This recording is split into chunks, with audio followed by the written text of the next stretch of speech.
morning, all of you. This is Dr. Banali Nigam from RBS Polytechnic, Bijpuri, Agra. Then students, in your previous lectures, you have studied the concept of prepositions. And in today's lecture, we will discuss some new prepositions and their uses. Okay, then start to learn their rules and how to use them in a sentence.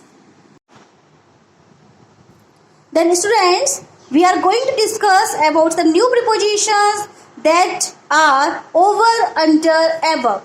So first of all, before telling you anything about them, I will just make you very clear कि जो over और above prepositions हैं, they look almost similar and sometimes we really get confused.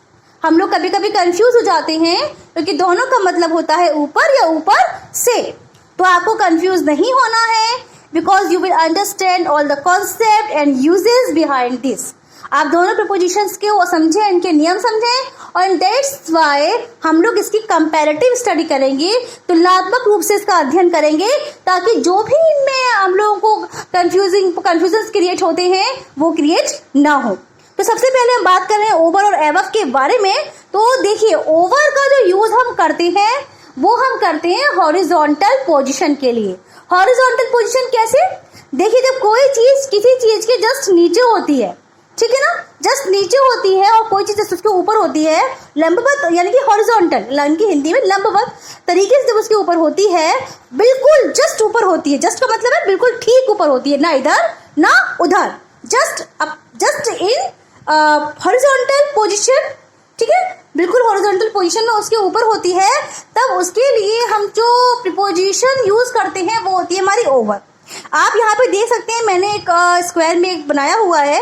जैसे कि आप ये माने कि ये एक मिरर है और ये इसके लिए नीचे जो लगा हुआ है बेसिन है या सिंक है. तो आप देखें कि जो ये आपका मिरर है वो जस्ट ऊपर है इसके. तो the mirror is just over the sink, ठीक है ना. The mirror is fixed over the sink. आप इस तरीके से कोई भी सेंटेंस ले सकते हैं जहां पर कि वो चीज जो है बिल्कुल जस्ट ऊपर हो, ना इधर ना राइट ना लेफ्ट.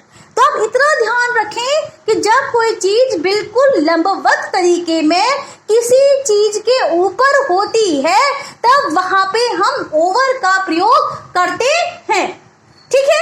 ये बात रही ओवर की. अब जो यहाँ पे हमें कंफ्यूजन क्रिएट करता है एबव, उसका भी आपके सामने एग्जाम्पल है. पहली बात तो एबव का मतलब होता है हायर पोजीशन, यानी कि ऊंचाई में ज्यादा, हायर देन भी कह सकते हैं. अब इसका भी आप पहले एग्जाम्पल, जो मैंने आपको पहले एग्जाम्पल दिया था उसी की तरह जस्ट दूसरा एग्जाम्पल दे रही हूँ. लेकिन आप यहाँ देख सकते हो कि बेसिन हमारा थोड़ा सा इधर है और मिरर उधर है, मतलब दोनों चीजें एक दूसरे के जस्ट ऊपर नहीं है. बात समझ में आ गई होगी आपके, यानी कि यहाँ पे हॉरिजॉन्टल पोजीशन वाली बात नहीं है. मीन्स यहाँ पे ये जरूरी नहीं है कि यहाँ पे जो बेसिन के ऊपर मिरर हो तब वहां पे हम क्या यूज कर रहे थे, ओवर. लेकिन यहाँ तो क्या आपका मैटर है कि यहाँ पे जो है चीजें थोड़ा सा एक दूसरे से अलग है. कहीं राइट में हो सकती है या लेफ्ट में हो सकती है, कहीं भी वो मिरर जो है फिक्स हो सकता है. तो उसके लिए जो हम यूज करेंगे वो होगा हमारा एबव, ठीक है ना. जैसे कि the mirror is fixed above the sink, not over the sink. यहाँ पे मैंने ओवर का यूज क्यों नहीं किया? जस्ट बिकॉज आई नो कि यहाँ पे जो मिरर है वो इनके जस्ट ऊपर नहीं है, थोड़ा सा राइट या लेफ्ट में हो सकता है. और जब राइट और लेफ्ट में हो सकता है then we can use above. अगर हमें यहाँ श्योरिटी है कि ये बिल्कुल जस्ट इसके ऊपर फिक्स है then we will use over, ठीक है. आई थिंक ये वाला यूज तो आपको समझ में आ गया होगा. एक और एग्जाम्पल आप देखें सामने. The helicopter is hovering above the building, ठीक है ना. तो जो हेलीकॉप्टर है वो बिल्डिंग के ऊपर मंडरा रहा है. अब वो ये तो है नहीं कि उसके ऊपर रखा है या खड़ा है ना, मंडरा रहा है. तो राइट में भी जा सकता है, लेफ्ट में भी जा सकता है, कहीं पर भी जा सकता है. That's why we can use above in this case, जहां पे वो चीज बिल्कुल हॉरिजॉन्टल कंडीशन में, हॉरिजॉन्टल पोजीशन में ऊपर होती है, वहां तो आप ओवर का प्रयोग करेंगे. और जहां पे वो चीज राइट या लेफ्ट में इधर उधर हो सकती है या मूव भी कर सकती है तब वहां पे हम एबव का प्रयोग करेंगे. This is the basic difference between both preposition prepositions that is over and above. Okay, the next difference over में जो हमारा नेक्स्ट डिफरेंस है, ओवर का मतलब होता है मोर देन इन नंबर. ध्यान से समझिए, मोर देन इन नंबर मतलब संख्या में तुलनात्मक रूप से अधिक या संख्या में ज्यादा. जैसे कि mister Khanna is over 40, over 40, over 50, यानी कि उनकी जो एज है, यहाँ पे हम किसके बारे में बात कर रहे हैं? We are talking about mister Khanna's age, उनकी उम्र के बारे में बात कर रहे हैं. जो हम क्या कह रहे हैं कि मिस्टर खन्ना की जो उम्र है वो किससे ज्यादा है? 50 से ज्यादा है, मतलब 50 को क्रॉस कर चुके हैं वो. ठीक है ना, यानी कि मोर देन 50 है. Mister Khanna is more than 50. अब आप देख भी सकते हो कि जब हम ये एग्जाम्पल बोल रहे हैं तो ओवर एपियर लाइक, कैसा एपियर हो रहा है? ओवर हमको एपियर्स हो रहा है बिल्कुल मोर देन का. जैसे कि mister Khanna is more than 50. ठीक है, एक और एग्जाम्पल देखें. There are over 60 workers in this building. अब यहाँ पे देयर आर ओवर 60 वर्कर्स मतलब कि यहाँ पे देखिए, हम यहाँ पे नंबर की बात कर रहे हैं कि more then in number. More then in number का मतलब है कि उसे हम काउंट कर सकते हैं, वो चीज संख्या में है, और संख्या में जब कोई चीज ज्यादा है तब हमने वहां पे ओवर का प्रयोग किया है. ठीक है, नेक्स्ट है हमारा एबव. एबव का मतलब होता है सुपीरियर टू. सुपीरियर का मतलब क्या होता है? सुपीरियर का मतलब होता है कि श्रेष्ठ होना, तुलनात्मक रूप से ज्यादा अच्छा होना. ठीक है ना, जैसे कि Mohan is superior to Sohan. It means मुझे नहीं पता कौन मोहन कौन Sohan, I am just giving you an example. तो मोहन जो है सोहन से कैसा है? ज्यादा अच्छा है. इसका मतलब ये है. सुपीरियर टू का मतलब होता है कि तुलनात्मक रूप से ज्यादा अच्छा होना या ज्यादा श्रेष्ठ होना. तो उसके लिए हम सुपीरियर टू का प्रयोग करते हैं. और एबव का मतलब, यानी कि एबव का एक यूज ये भी है कि इसको हम सुपीरियर टू की तरह यानी कि तुलनात्मक रूप से अच्छे के लिए भी प्रयोग कर सकते हैं. For example, his performance in function is above my expectations. His performance in function मतलब कि उसने जो परफॉर्म किया कहाँ पे? कार्यक्रम में. इज अबव माई एक्सपेक्टेशंस मतलब कि मेरी जो उससे आशा थी या इच्छा थी या जो मैंने सोचा था उससे भी ऊपर था. मतलब मैंने सोचा नहीं था कि वो इतना अच्छा परफॉर्म करेगा, लेकिन उसने तो उससे अच्छा परफॉर्म किया है ना. हमारी एक्सपेक्टेशन से ज्यादा उसने अच्छा किया. हमने सोचा कि वो 80% दे पाएगा अपनी कैपेबिलिटी का, लेकिन उसने पूरा 100% दिया, बेस्ट किया उसने. तो इसका मतलब ये है कि यहाँ पे हमें किसका प्रयोग करना है? एबव का प्रयोग करना है. बेसिक डिफरेंस हमारा हो गया कि सुपीरियर टू के लिए हम एबव का प्रयोग करते हैं, और जो है जब हम बात करते हैं मोर देन इन नंबर की, यानी कि तुलनात्मक रूप से जो है संख्या में अधिक होने के रूप का कारण में आप यूज करेंगे ओवर का. तो this is the basic difference between over and above. The next one is, अब ओवर का एक और यूज होता है, जैसे कि पहले आप ये समझे, ओवर और एबव का मतलब होता है, देखिए ऊपर से आप देख ही रहे हैं, सामने लिखा हुआ भी है मैंने. ओवर का मतलब होता है टू कवर, यानी किसी को ढकना. ठीक है ना. और एबव का मतलब होता है हायर देन. हायर देन मतलब कि जैसे कि तो ऊंचाई में अधिक होना. जैसे कि अब मैं आपको बता रही हूँ, सबसे पहले बता रही हूँ मैं आपको ओवर के बारे में, जिसका मतलब क्या होता है? टू कवर, ढकना. ढकना हम किसी भी चीज को ढक सकते हैं, किसी चीज से. अगर हम किसी चीज से किसी चीज को ढकते हैं, उसको कवर अप करते हैं, तो वहां पे हम ओवर का प्रयोग करते हैं. जैसे कि पुट अ ब्लैंकेट ओवर मी, मुझ पर एक ब्लैंकेट कवर कर दो, मतलब मुझे पे एक ब्लैंकेट डाल दो, है ना. तो इस प्रकार से हमने यहाँ पे ढकने के लिए, किसी को कवर करने के लिए, not only for person, we can also use it for things. Next example के थ्रू समझें कि please pour some more cream over the ice cream. Means pour some more cream, थोड़ी और क्रीम डाल दो. किसके ऊपर?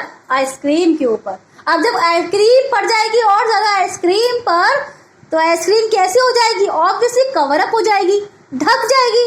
और जब वो ढक जाएगी तो हमने किसका प्रयोग किया? ओवर का यूज किया, क्योंकि please pour some more cream over the ice cream. ठीक है. And put a blanket over me, किसी भी चीज को ढाकने के लिए हम उसके साथ ओवर का प्रयोग करते हैं. तो ये तो रही पहली बात आपकी ओवर के बारे में. ओके. सो अब इसी का हम नेक्स्ट डिफरेंस पढ़ रहे हैं एबव के बारे में। अब मैंने आपको बताया था अभी जस्ट कि एबव का मतलब क्या होता था आपको मैंने हायर देन का। हायर देन का मतलब क्या है? ज़्यादा। जैसे कि हमारे खर्चे ज़्यादा हैं पर आमदनी कम है। भाई आमदनी अठन्नी, खर्चा रुपया, तो उस कंडीशन में भी हम एबव का प्रयोग कर सकते हैं। एग्जाम्पल भी मैंने वही दिया है जो रियली ट्रू है आज के टाइम में, कि the expenses of a common man are above his income. Expenses जानते हैं आप लोग? एक्सपेंसेस का मतलब होता है खर्चे, जो बहुत होते हैं सभी के, है ना, आपके भी होंगे। तो expenses of a common man, एक साधारण जो व्यक्ति होता है मिडिल क्लास, उसके खर्चे ज्यादा होते हैं लेकिन इनकम कैसी होती है? कम होती है। तो एक्सपेंसेस कैसे हैं? हायर देन, है ना, किससे? इनकम से। The expenses of a common man are higher than. देखो आप मतलब निकल रहा है, जहां पे हमने एबव लगाया है वहां पे उसका मतलब भी निकल रहा है। तो इस प्रकार से हायर देन या मोर देन भी कह सकते हो उसको आप चाहे इसको हायर देन कहें चाहे आप इसको मोर देन कहें। मोर देन भी इसके लिए हम यूज कर सकते हैं। More than is also very clear. More than से भी हम इसको बना सकते हैं सेंटेंस को कि the expenses of a common man are more than his income. तो बेसिकली इस कॉन्सेप्ट को फॉलो करते हुए आप सेंटेंस को बना सकते हैं।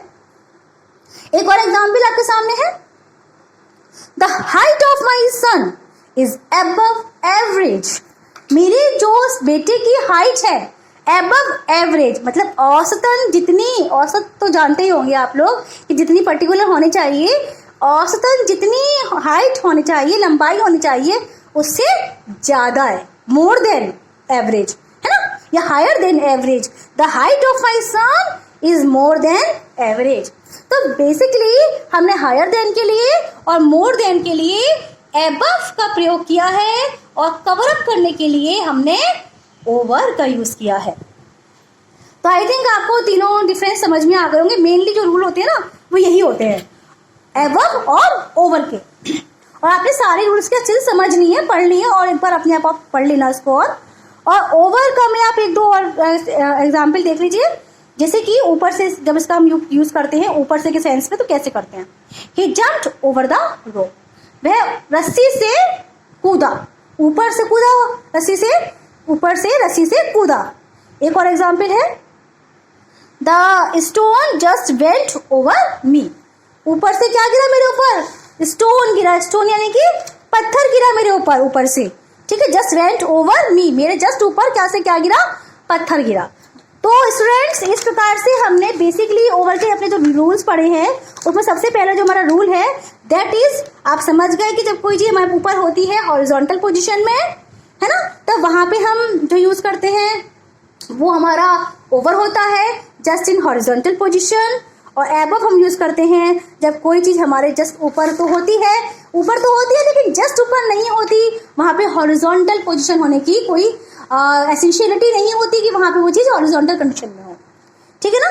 बिसाइड्स इसके अलावा कोई चीज जब नंबर में अधिक होती है तब भी हम ओवर का यूज करते हैं, वहीं पे हम एबव का यूज करते हैं जब कोई चीज सुपीरियर टू होती है, यानी कि किसी चीज से तुलनात्मक रूप से ज्यादा अच्छी होती है। और तीसरा जो लास्ट जो हमारा यूज था ओवर का मतलब था टू कवर अप समथिंग, और एबव का मतलब था कि जहां पे हम किसी चीज की मोर देन की बात करते हैं, संख्या में अधिक होने की बात करते हैं, तो वहां पे हम एबव का प्रयोग करते हैं। तो these are the basic rules of over and above. I think आपको कॉन्सेप्ट समझ में आ गया होगा ओवर एंड एबव का। अब हम आगे डिस्कस करेंगे अंडर एंड बिलो। जैसे अभी तक आपने पढ़ा आपका ओवर एंड एबव, देखिए जब हमने कंपैरेटिवली पढ़ा तो हमको ज्यादा अच्छी समझ में आया, इवन दोनों के जो रूल्स हैं यूजेस है वो हमको ज्यादा अच्छे समझ में आए। अगर हम इनको अपार्ट करके पढ़ते तो शायद हमारा कॉन्सेप्ट इतना क्लियर नहीं होता, लेकिन हमने इनको साथ साथ पढ़ा तो जो हमारा कॉन्सेप्ट है वो बेसिकली बहुत अच्छे से क्लियर हो गया, ठीक है ना। तो अब जो नेक्स्ट हमारा यूज है वो यूज ऑफ अंडर है। आपको पता है कि अंडर क्या है? अंडर का मतलब होता है नीचे, ओवर का मतलब होता है ऊपर। अब अंडर का जो मतलब होता है नीचे, and under is just opposite of over. अब आपको एक और बात मालूम पड़ गई कि ओवर का अपोजिट क्या है, एंटोनियम क्या है, अंडर है। अंडर का एंटोनियम क्या है, ओवर है। एबव का एंटोनियम क्या है, बिलो है, और बिलो का एंटोनियम एबव है। तो इस प्रकार से ये दोनों ही एक दूसरे के विपरीतार्थक हैं, एक दूसरे के विलोम हैं। तो let's start to understand under and below. Then students, so अभी तक आपने पढ़ लिया यूज ऑफ ओवर और एबव, जो क्लियर हो गया होगा आपको। अब हम पढ़ने जा रहे हैं under and below.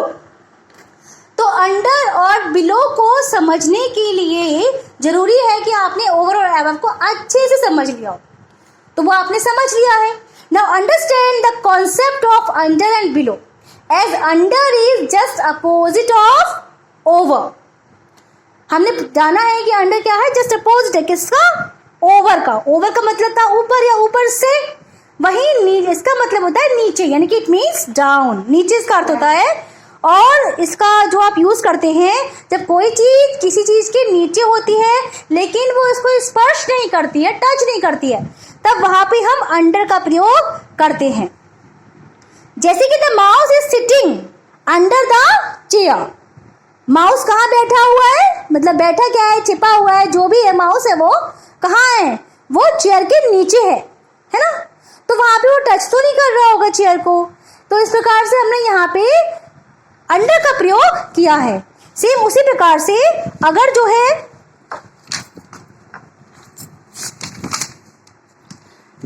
Next example देखें, the traveller is taking rest under the tree. अब यहाँ पे the traveller is taking rest under the tree. Traveller यानी कि यात्री, यात्री जो है रेस्ट कर रहा है, यानी कि विश्राम कर रहा है पेड़ के नीचे। तो जब यात्री पेड़ के नीचे विश्राम कर रहा है, आराम कर रहा है, तो definitely the person is not touching the tree, है ना। वो ये तो है ना कि पेड़ उसको, इतना बड़ा पेड़ उसको छुएगा, उसे वो टच करेगा तब जाके वो रेस्ट करेगा, नो, दैट डजंट मीन, है ना। He is under the tree, that's why we use under. और इसका एक जो दूसरा रूल है उसके अकॉर्डिंग इसका मतलब होता है किसी के अधीन होना, किसी के नीचे होना। जैसे कि कोई किसी के नीचे काम करता है या कोई किसी पर डिपेंड होता है, उसके लिए भी हम अंडर का यूज करते हैं। जैसे कि my brother works in office under his boss. जैसे कि मेरा जो भाई है जो अपने ऑफिस में काम करता है, अपने बॉस के नीचे काम करता है। यहाँ पे नीचे का मतलब क्या है कि वो उससे पोजीशन में नीचा है, और पोजीशन में नीचे, जैसे कि आपका पोजीशन में नीचा है और उसके ऊपर उसके कौन है, बॉस है ना। तो वो अपने निर्णयों के लिए, अपने को जो है किसी भी प्रोटोकॉल को फॉलो करने के लिए वो किस पर डिपेंड है, उनके अधीन है ना। तो जब वो उनके अधीन है तो वो उनके अंडर काम कर रहा है, तो वहां पे हमने अंडर का प्रयोग किया है कि my brother works in office under his boss, है ना। एक और एग्जाम्पल देखें, a worker is under the honour.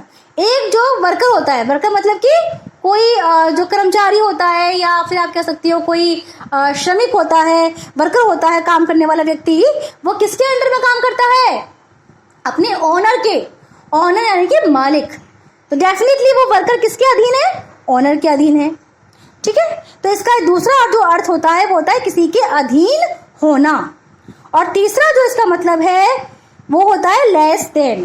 Less than का मतलब है कम होना। Less than is just opposite of more than. इसका मतलब होता है कम होना, जैसे कि शी वॉज अंडर एज। एक एग्जाम्पल दे रही हूँ आपको, जैसे कि जो उसकी उम्र है वो उससे जिस भी चीज की एक औसतन आयु रखी गई है उससे कम है। 21 होनी चाहिए बट उसकी 20 है या 19 है, जो भी है। सो वॉट एवर इसका जो हम यूज करते हैं। तो basically we have understood about under. और अंडर का जो मेन हमारा यूज था वो यही था कि हम इसको यूज करते थे जब कोई चीज किसी चीज के नीचे हो बिना टच करते हुए। एक और एग्जाम्पल मैं आपको इसका दूंगी, जैसे Ram is hidden under the bed. Ram कहाँ छिपा हुआ है, बेड के नीचे, बट विदाउट टचिंग, है ना। He was under the bridge. अब वो ब्रिज के नीचे है लेकिन ब्रिज उसको छू नहीं रहा है, वो ब्रिज के नीचे है बट ब्रिज उसको छू नहीं रहा है, तो भी हमने वहां पे अंडर का यूज किया है। तो इस प्रकार से आप इन कॉन्सेप्ट्स में अंडर का यूज करेंगे। अब अंडर के बाद में हमारी जो नेक्स्ट प्रपोजिशन है that is below. Below is just opposite of above. Above के जस्ट अपोजिट होता है हमारा बिलो। बिलो माने होता है नीचे और एबव माने होता है ऊपर। तो मैंने लिखा भी है कि it is just opposite of above and it is used in case of lower than. वो किसी था हायर देन के लिए, मोर देन के लिए, सुपीरियर टू में, हर चीज में ऊंचाई की तरफ जाने के लिए वो था एबव। लेकिन जब हम डाउन ग्रेड की बात करते हैं, नीचे की तरफ की बात करते हैं उसके अपोजिट, तो हमारा आ जाता है बिलो। तो सबसे पहले हमारा यूज है लोअर देन के सेंस में। तो लोअर देन का अर्थ होता है से नीचे। For example, my father is just below 60। जो मेरे पिताजी हैं उम्र में वो लगभग 60 से थोड़े कम है, उनकी जो उम्र है वो 60 से कम है ना। और एबव का जो यूज कर रहे थे हम वो ज्यादा के सेंस में कर रहे थे। और एक एग्जाम्पल देखिए, I scored below 70% in 12th। मैंने कितने स्कोर किए 12th में? बिलो 70%, यानी कि 70% से कम, है ना। तो इस प्रकार से जो बिलो का हम यूज करते हैं वो बिल्कुल आपके एबव के अपोजिट है। वहाँ हायर देन था, मोर देन था, सुपीरियर टू था, तो यहाँ पे आपका लेस देन है या लोअर देन है। The next use is inferior to. Inferior to का मतलब होता है निम्न या नीचे, और inferior is just opposite of superior. Superior के बारे में मैंने अभी आपको बताया था कि सुपीरियर का मतलब होता है ऊंचा होना या कंपैरेटिवली ज्यादा अच्छा होना। सुपीरियर टू मतलब कि श्रेष्ठ होना, लेकिन वहीं पे इंफीरियर टू मतलब कि उससे निम्न होना। जैसे कि my name is below my colleague. मेरा जो नाम है वो मेरे कलीग के नाम के नीचे है, मतलब मेरा कलीग मुझसे कैसा है? सुपीरियर है, सुपीरियर टू है, और मैं उससे इंफीरियर टू हूँ, है ना। तो यहाँ पे हमने जो यूज किया वो क्या किया आपने? Use of under, sorry use of below. जैसे कि हमने क्या, हमारा एग्जाम्पल था my name is below my colleague. एक और एग्जाम्पल देखिए, his level is below yours. उसका जो लेवल है वो तुमसे कैसा है? बिलो है तुमसे, उसका लेवल तुमसे डाउन है। उसी प्रकार से this work is below my dignity, यानी कि ये जो काम है वो डिग्निटी में मेरे लिए कम है, मतलब इतना ये निम्न स्तर का काम है कि मैं ये कर नहीं सकता। डिग्निटी मतलब कि इसमें जो मेरी रेपुटेशन है वो खराब हो जाएगी, मेरी डिग्निटी खराब हो जाएगी, इसलिए मैं इस कार्य को नहीं कर सकता। तो इस प्रकार से बिलो का जो प्रयोग हम करते हैं वो लेस देन के सेंस में, लोअर देन के सेंस में और इंफीरियर टू के सेंस में करते हैं। तो इस प्रकार से आपकी जो आज हमने प्रीपोजिशंस कवर अप किए हैं that is over, under, above और बिलो। तो ये 4 प्रपोजिशंस आज के लेक्चर्स में हमने कवर कर ली। आई थिंक आपको समझ में भी आ गया concept. Now understand the rules. Okay, thank you.